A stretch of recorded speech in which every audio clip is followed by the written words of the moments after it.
Start.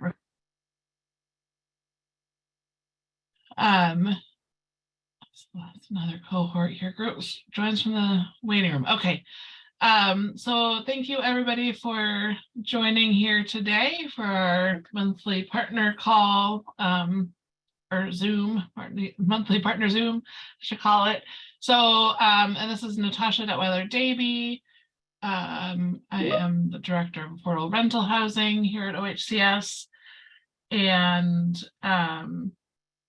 I am just going to, start with doing an overview of the resource recommendations or transactions that we're bringing to Housing Stability Council on Friday. Do a little bit of updating on our work with council to resolve the issues and challenges with Article 11Q bonds. I want to touch a little bit on kind of some future funding offerings coming forward and status update on a couple that are working to wrap up. I know I also believe I have Tanisha here to do a legislative update. So I think, let me just start with going through our Housing Stability Council agenda items here.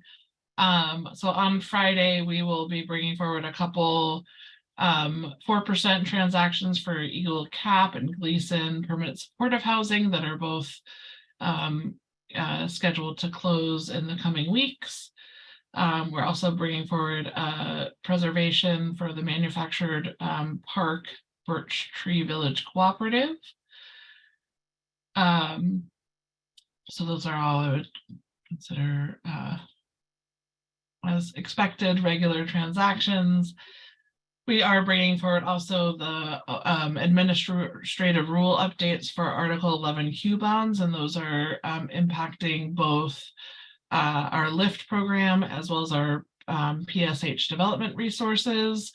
And as you can see in the Housing Stability Council packet, the administrative rule updates are really focused around the revision that we have implemented or working to implement into the operational documents, which in the case of a financial foreclosure where the Article 11Q bond lien, either the PSH or LIFT lien, is extinguished and the state is not repaid through a financial foreclosure, that's the state automatic, that 30-year affordability period is extended to be 60 years. And so that's the nexus of those updates primarily. We've also aligned that into the LIFT program manual and done a little bit of cleanup and additional definition setting in that manual. And I guess while I'm talking about Article 11Q bonds, I will kind of do a brief status update on those, just to kind of affirm where we are. Not last week, but the week before, we did a second round of update documents, circulated those, and had engagements both with the lender community as well as development stakeholders more broadly, and I think which demonstrated that we've made some good progress in navigating some of those obstacles in the structure of the Article 11Q bond documents. The remaining kind of big barriers and big flags that were raised were really around the idea that the other primary lender wanted to have more expressed control around remedy with their own resources, and specifically the acceleration of that loan was named. And so I think we're kind of working with our council to implement, essentially establish the rights for the other lenders to have more controls over, or controls without state oversight or approval authority role in accelerating their loans and kind of fine-tuning that language. And I think broadly moving away from, and my apologies, this is a lot of terms and semantics of this resource, and so if it's sounding too let's see, not English, I guess that's unclear. I apologize for that.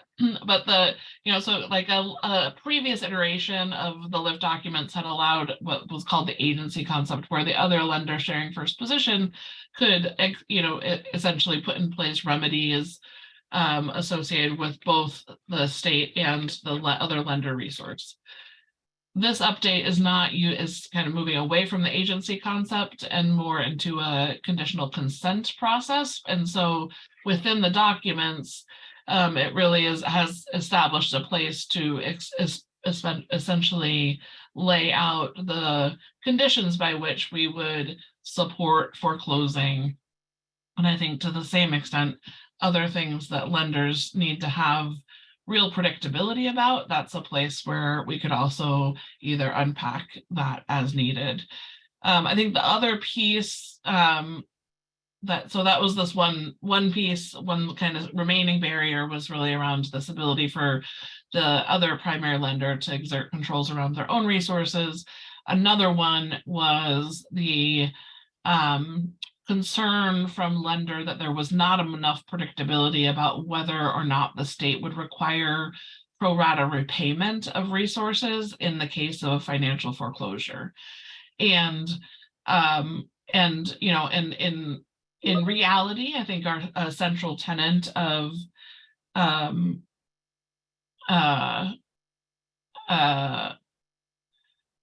our state investment of this Article 11 Q bond and housing, and really all of our affordable housing investments, is a priority and attention to wanting to ensure long-term affordability and stability for tenants in those projects. So I think it would be a very rare circumstance where OHCS or the state would choose to eliminate affordability requirements of these investments. That being said, the issue that was expressed that I heard from lenders is the idea that the other lender in first position doesn't have any established rights or control to eliminate or preserve the operating agreement, which is where we have really that tie through in the case of a financial foreclosure.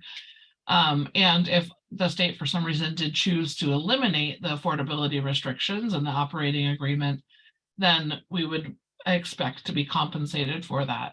And so what I think we're looking to implement into those documents is a means where if in a case before financial foreclosure, there was an interest in eliminating the operating agreement and affordability requirements, it would require also the consent of both parties, all of the other OHCS and the other lenders sharing first position, with the idea that could be a means to provide adequate control and consent. And so those are really trying to identify the path and the means for responding to the expressed concern.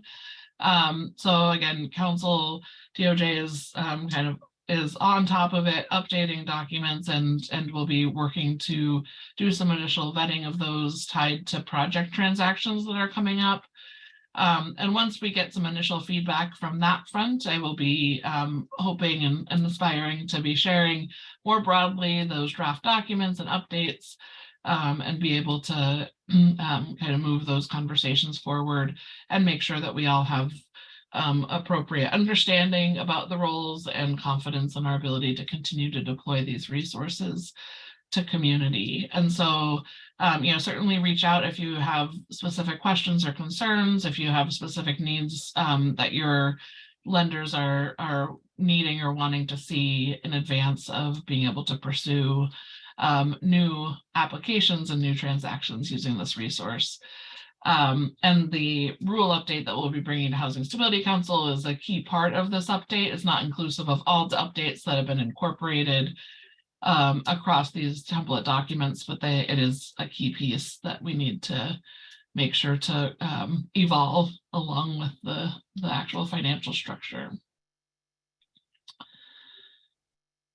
And let's see, what do I want to do? I guess maybe I'll pause there. Are there any questions so far around either transactions that we'll be bringing or the Article Q bond update? There are a few more other things that we'll be talking about at council as well, but I'll just pause here while we're on it.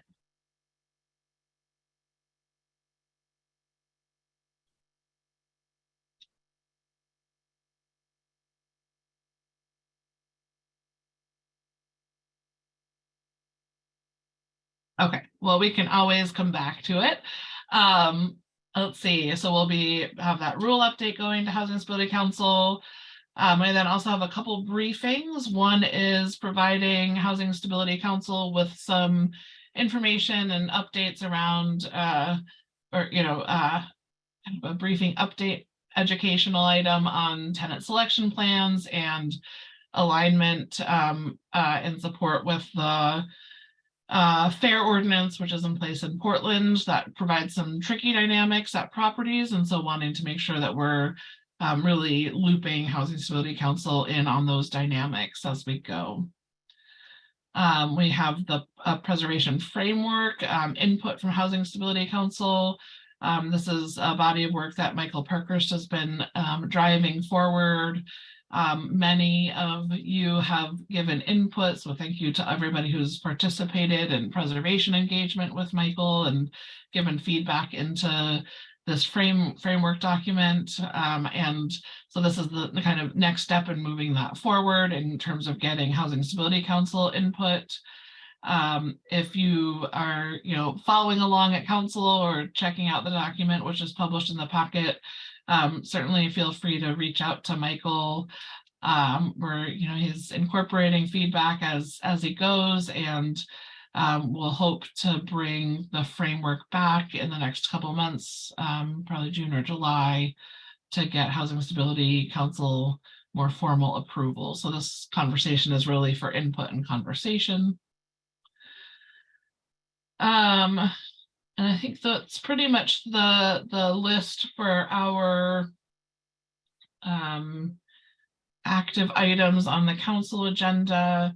I do see a couple other updates on fund offerings. Right now, we do have the LIFT and permanent supportive housing NOFAs closed, and those applications are under review. There is still, so too early to be making funding recommendations out of it. However, we are continuing to see that there is a significant request for private activity bonds in excess of what we made available through these NOFAs. And this is something that we are continuing to see across our fund offerings, including preservation most recently. So it just has me taking a moment to pause to just re-emphasize to everyone that private activity bond and the use of PAB and 4% is a constrained resource. So whereas in the past we've been able to really let whomever was wanting to use this resource use it, we are now in a significantly oversubscribed environment. And that's not just for this calendar year that we are seeing, and as we're looking at applications and pipeline demands between OHCS and Metrobond and Housing Authority projects, that is significantly oversubscribed for at least the next few years. So that's 23, 24, 25, hoping that, there could be some remedy from the federal delegation, but also assuming that we'll need to continue to work within the means of what the state is allocated from federal levels around the private activity bond authority for the state. We do have a bill in consideration that is to prioritize access to these resources for OHCS to use for housing investments, but that doesn't, which is an incredible investment by the state, and it will not create more private activity bonds than there is to offer. So we will still be working in that constrained environment, and it will be continuing to have impacts on our ability to award projects that are queued up to leverage that resource. So just wanting to make that understood that it's not a resource that we have a lot of flexibility to create more of. And I think that's something that we also saw last month in the preservation resources that we brought forward to Housing Stability Council to fund. We were able to commit just about 30 some million of the 60 million in gap resources that we had hoped to offer through that resource offering. because of the private activity bond constraint specifically. So the bulk of projects were leveraging that resource and quickly exceeded the ability for us to fund those projects. I think I've gotten several folks reaching out with just questions around what happens with those additional resources that we had put up and offered into that offering. And those were that Preservation NOFA was funded through legislative investments in preservation. And so, our top priority was ensuring that we were deploying those resources, that we can just deploy those resources to support preservation needs and really demonstrate that we can be successful in doing that. And at the same time, so that is our goal, and that is what I believe, that we have balanced these needs. We did bring forward 2 transactions last month that were processed through our preservation pool offerings, which had been open through the end of last year. So those closed, I think, mid-December of 2022. And there had been 2 projects that had applications submitted that we had been working on since that time in December. And that was the preservation of Woodspring apartment, and then the preservation rehab resources for Milepost 5. And so both of those projects were submitted to the open pool applications in December or late last year. And we were able to pull together at the time, significant enough resources to feel like we had the ability to move those projects forward, regardless of the subscription in the Preservation NOFA itself. And so that work to get those projects ready to get their funding reservation has been ongoing since that application pool closed.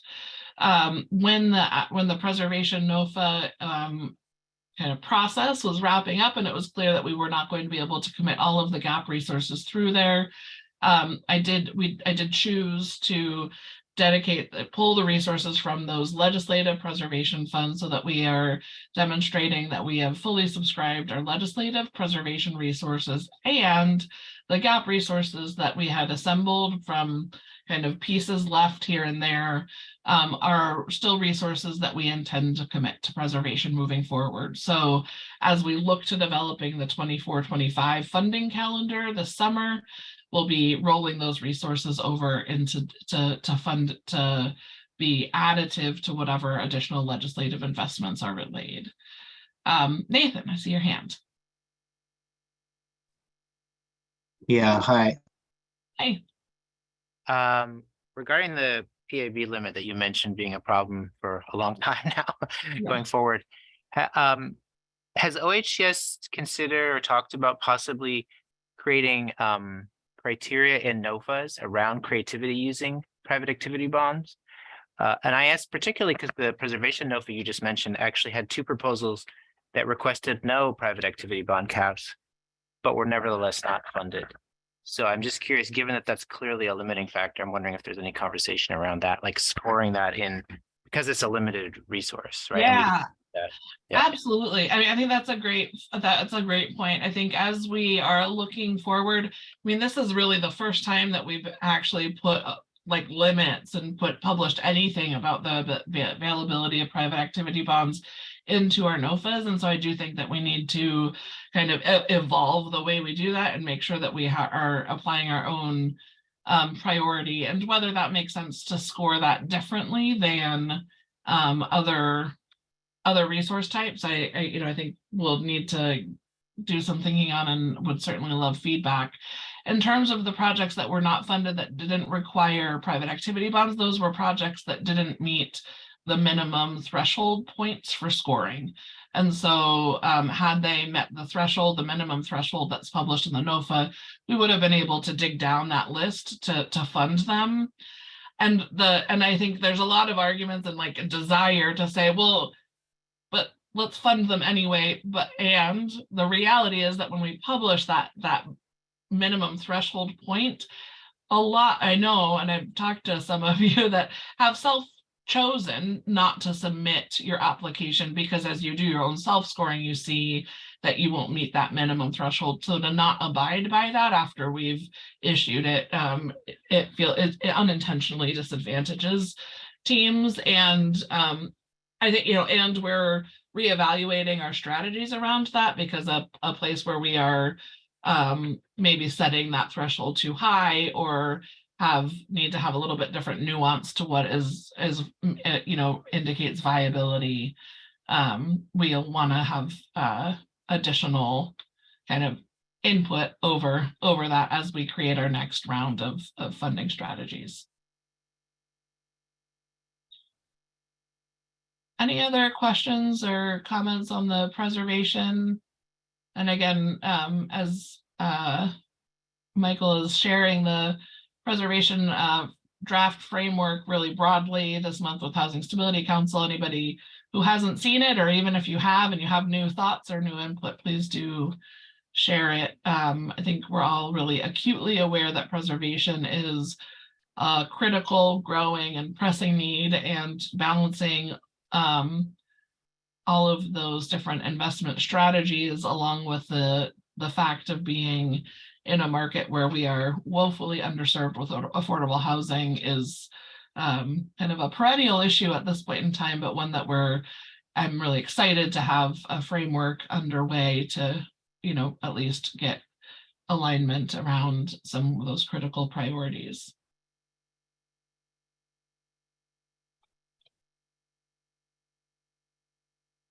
Okay, so then on the 4% front, and I believe Angela's here still, hopefully, in case folks have questions. Sorry, I had to switch over.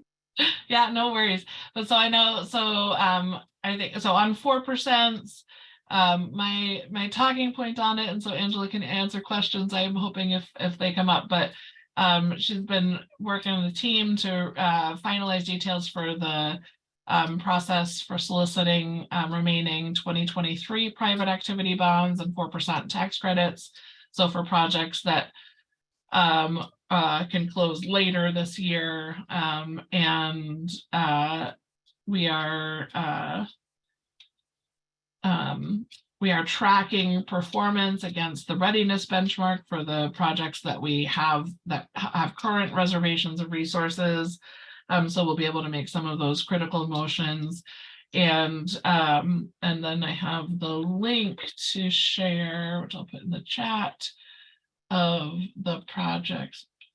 Everybody, our current queue of projects that we have those funding commitments for. We'll continue to get, update that on a pretty regular cadence, and hope to have a solicitation open here in the next month or so. Does that sound right, Angela? Yeah, we were really hopeful for the end of this month. It's looking closer to the end of this month. So yeah, aiming for by the end of May for open. Be happy to, if there are folks, I know we have a couple of local funders on the call today. If there's any input, I know we're trying to be as cognizant as possible about any conflicting offerings, making sure to try and align the timing, or at least leave the window open long enough for recommendations coming out of their jurisdictions. So yeah, aiming by end of May for open. Great. Any questions for Angela or I on that?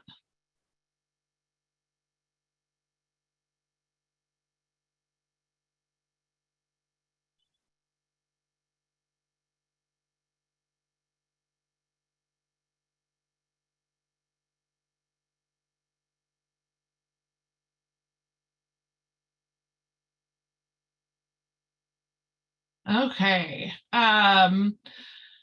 Okay, and then we have been kind of all over the place and are hoping to also be wrapping up the and finalizing the fund offering for home ARP resources, American Rescue Plan home resources, with largely serving homeless and rural communities lens with some capacity alignment as well. So we are, I think, finalizing drafts soon, and then would be able to release it as soon as we are able to get legal sufficiency for it. And Brian, I see your question in the chat. Anticipate opening the application period for private activity bond and 4% at the end of May. And we'll be doing a robust technical advisories on all of these things as we move forward. Okay, so now I think the other big thing going on is legislative session. So Tanisha, if you're around, if you could share an update, that would be great. Yeah. Hi, y'all guys. Tanisha Rosas. I work on the government relations team, but my focus within that team is the affordable rental housing side of things. So I'm going to drop something in the chat real quick. It's just a link to all the bills that we're tracking right now that impact the agency. So it's not just ARH, but to note, it'll say the bill number. If you click that, that's a link to the bill page, which will have the bill text and everything, just for y'all's information if you're super interested or something catches your ear or your eye. But in general, a lot of things are still sitting in Ways and Means, and also our tax expenditure committees. That is because in the middle of May, there should be another revenue forecast. That revenue forecast and conversations and lists that the electeds have made will go and inform which bills that have financial need on them will move forward within the process. So these kind of bills can include everything from the ag worker housing. There's some ag worker housing bills. There's some veteran housing bills, anything that's asking for state funds to go towards development or anything really will go into this, and wait to see how much money that the state and the legislatures have to play with. And so there's quite a few sitting over in that area. One of our bills is on the House Bill 2761. That is our mixed income bill, and that would allow a lot more flexibility for the agency to fund mixed income developments, but and by rule kind of decide where our limits are on the amount of affordable rental housing that would be required within a whole development for us to fund it. And so that bill is currently Ways and Means, even though it didn't cost the state any money, it's sitting in there with many other bills. So that one is just waiting until the revenue forecast. Some other big bills that are moving forward are the bond bills, and that's where a lot of our funding come from, and that will be House Bill 5005, 5006, and 5030. Those are going to be in Ways and Means and Capital Construction. That's on the first affordable rental housing slide if you take the link. But those bills are waiting for decisions again to be made because a lot of the financial decisions and the budget have not been finalized. They're all in the waiting game. So that kind of summarizes where all of the bills asking money are. In general, House Bill 2889 is probably a big housing bill. It's going to make a couple corrections to that big housing package that was passed earlier in the session, House Bill 2001. This is just cleaning up some language for that bill. And so it's moving through the process as well. There's a lot of creative bills out there, as you'll see on these slides, if you decide to take the link, of just ways to get development incentives and tax credits and new programs. And so lots to just see what the legislature decides that OHCS should do. But a lot of these bills don't just impact our agency, they're going to impact our partners, and that's why we have these slides just as an FYI. Another big bill that Natasha mentioned earlier, it was Senate Bill 225. It has a hearing on Thursday, and that bill, again, like Natasha said, does not change the amount or address the cap. It just allows us to be more flexible and a better partner with our housing authorities to be able to make these funds move, and it also removes a blackout period for those in order to close with the bonds. So that is moving. The hearing's Thursday, and we're excited about that. And then lastly, but not surely, we do have one, or we don't, the governor has one bill in rules, as you'll see, and that's House Bill 3414. That's one of her priorities, and it is likely going to move within the next couple of weeks. But I encourage y'all, if y'all have any questions, have any comments, feel free to email me. My email is at the bottom of that slide, and I can also throw it in the chat when I'm done. If you have any questions or concerns, or just need even just like, what does this mean? What does ways and means mean, or anything, feel free to reach out to me, because y'all are experts in your thing, and this is the thing I happen to know. So feel free to ask me any questions if y'all have them. And then I'll pause for questions and then turn it back over to Natasha.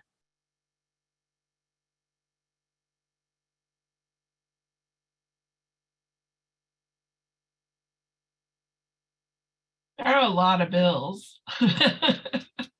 Quite a lot. That's why kind of overarching high update now. As things get closer to seeing what will actually stick, we'll have more thorough updates, because right now it's just who knows what will move at this point.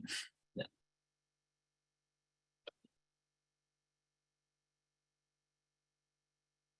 Any questions?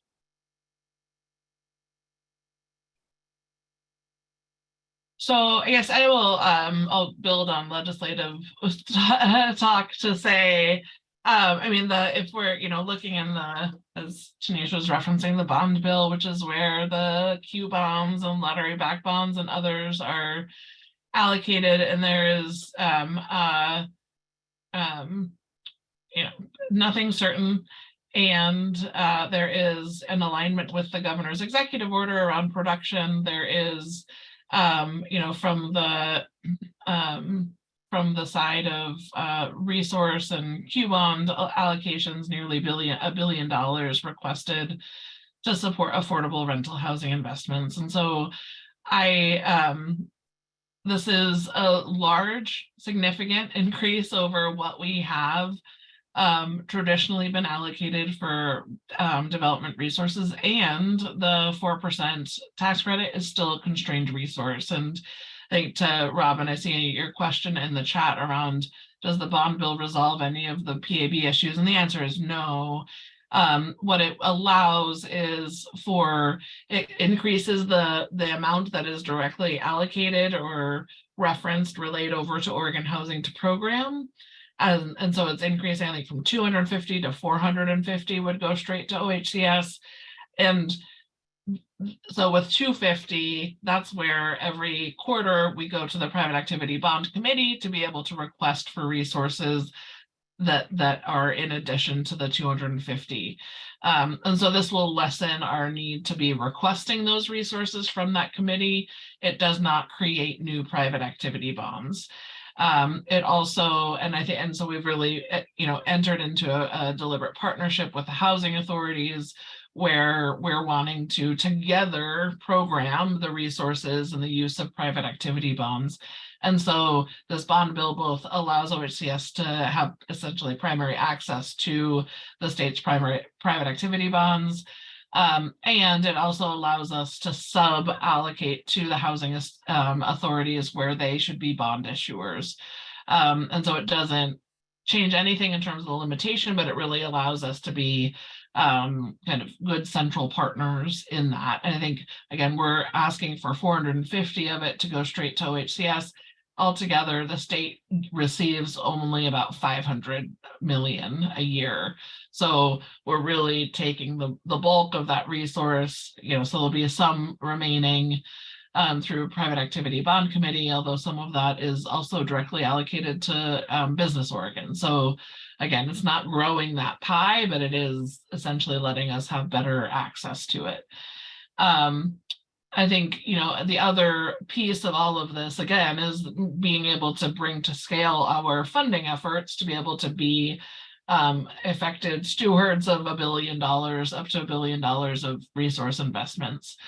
And so I think that is something that is a lot. Also looking over the past couple of years of NOFA processes, we have processed applications essentially at this point over $1 billion of resource requests. So I think we have strong certainty that we'd be able to respond to that volume of work.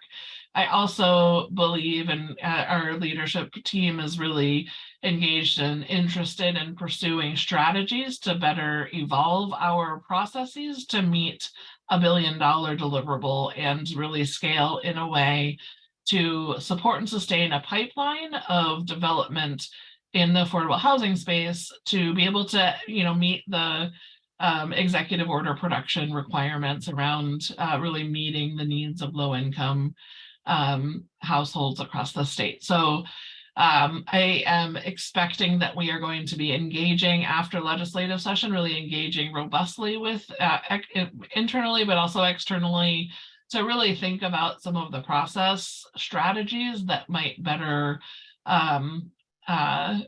be effective with a larger amount of resources and in a way that is really fostering and investing in kind of developing this pipeline. And I think some near-term goals are, and you'll see that there's one of these bills, 3482, includes pre-development resources. So where we have not had pre-development investment as of late, looking to say, what is it that a pre-development program could do in terms of sustaining that upfront work to projects before they get ready, and potentially lessen the impact of late, when we are having funding processes really focused on funding very early. We are developing in this really volatile market a lot of different cost gaps as we're reaching the closing table, and could there be different strategies around there? And so I think really interested in having that conversation with the intent not of eliminating anybody's ability to do business, but really fostering it, investing in it, being able to put resources where they're needed to be able to do that upfront work and make sure that when we are committing resources to projects, they are long-term and they are viable. And the other thing that I have been curious about as our resource pool has grown over the years, and where we used to have, 3 or 4 different funding resources and offerings over the course of the year, our funding calendar has gotten increasingly complicated. And I appreciate everybody's interest and abilities in navigating that, but I also feel, and I think our leadership and program team feel sure that there is a way to do that in a more, I won't call it a CFC, but I will call it in a more consolidated fashion, where we're able to leverage different resources with each other, to not have 50 points of entry over the course of a couple of years, but fewer. And so I think, again, we're going to need to have those conversations and that engagement to guide how that looks and what that feels like. But with the potential to have $1 billion to put toward affordable housing investment, really want to make sure that we are focusing our staff time, effort, and energy on getting projects into community, and where we can spend lesser time being an arbiter of which one, the 1 point differences between projects. That's a space that I would prefer to be in, to be able to do that. And I think a lot is yet to be seen in terms of both what resource investment we're actually successful in getting through the legislature. There's a lot of competing resource asks, aside from just housing, in particular for the Article 11Q bonds. So, I think I'm hopeful. I think we're going to be optimistic that we'll get a lot of resources and potentially even $1 billion. And I also think we need to be responsive to this moment in the market and with all of you doing the hard work in community to find property and partnerships and do all of this upfront work to make project concepts successful. So I'm really excited to engage in this, and it's also a big lift, and I think we'll need everybody's attention and feedback to make sure that we are able to hit the ground running and really demonstrate big impact across the state. So that was a lot, and it was off the top of my head, so I didn't have any, I don't know if I accomplished anything there, but I certainly, I just want to highlight that there is this potential for resources. We are well aware that we'll need to do some pivots, but that we have also really demonstrated ability to get significant resources out and really process this level of funding requests. So I'm completely confident and also want to be responsive to what everybody needs to be successful in this. So I'll stop rambling there. Any questions or thoughts?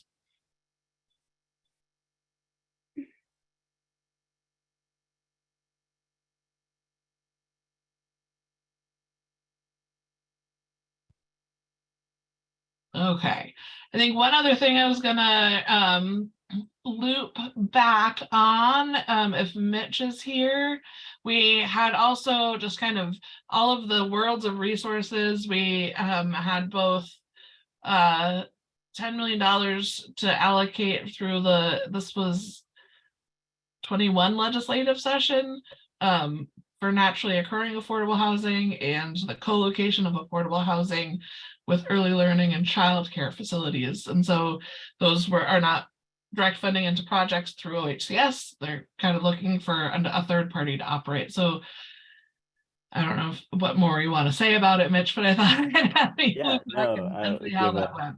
give an update on that. Yeah, so there were two separate offerings of $10 million from the legislature to give to. One was for co-location of early childhood centers or childcare facilities co-located with affordable housing, and the other one was for the acquisition of naturally occurring affordable housing. So two very distinct programs, but our kind of tactic was for both was similarly to conduct an RFP for a CDFI, Community Development Financial Institution, to operate and administer the program, hopefully leverage those funds for more dollars and be able to kind of work closer to community.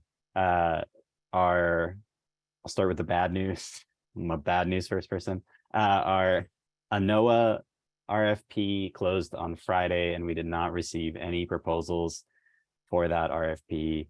We're going to have to, we're touching base this week with our procurement to figure out next steps on that, but that will extend the timeline before that's an operational program into the future, unfortunately, until we figure out our next steps. Yeah, that is not going to be moving forward at this time. We're hoping we can pivot and find something quickly, but yeah.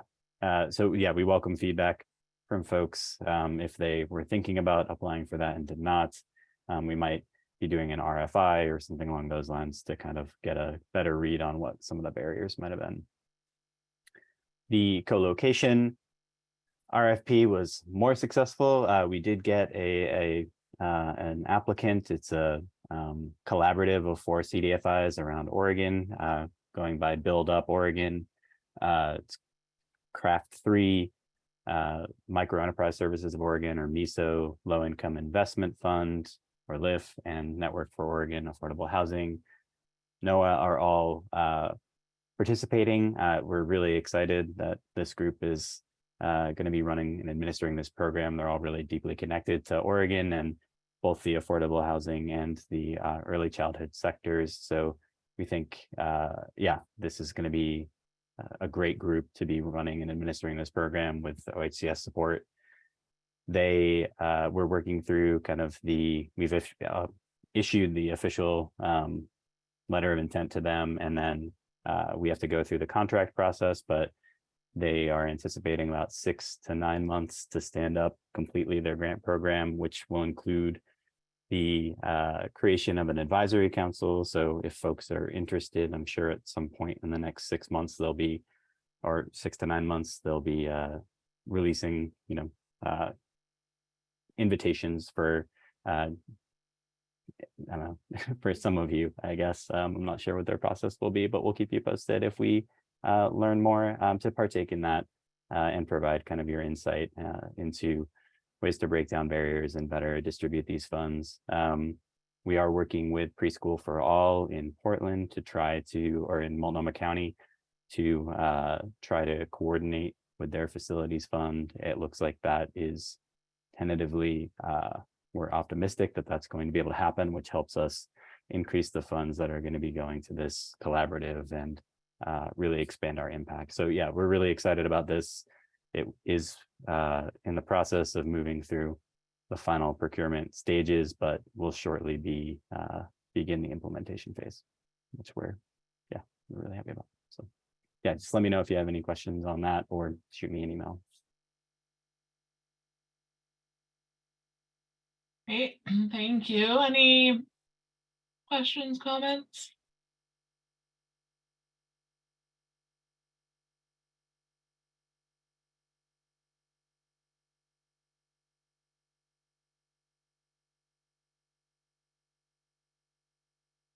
Okay, well, again, I appreciate everybody's time. I know, like, I can only imagine everybody is juggling about 100 things right now, and so appreciate all of your work to support and sustain affordable housing across the state, and engaging with us to make sure that we are trying to mitigate unintended consequences of decisions and others. So just really appreciate the partnership and the time this afternoon.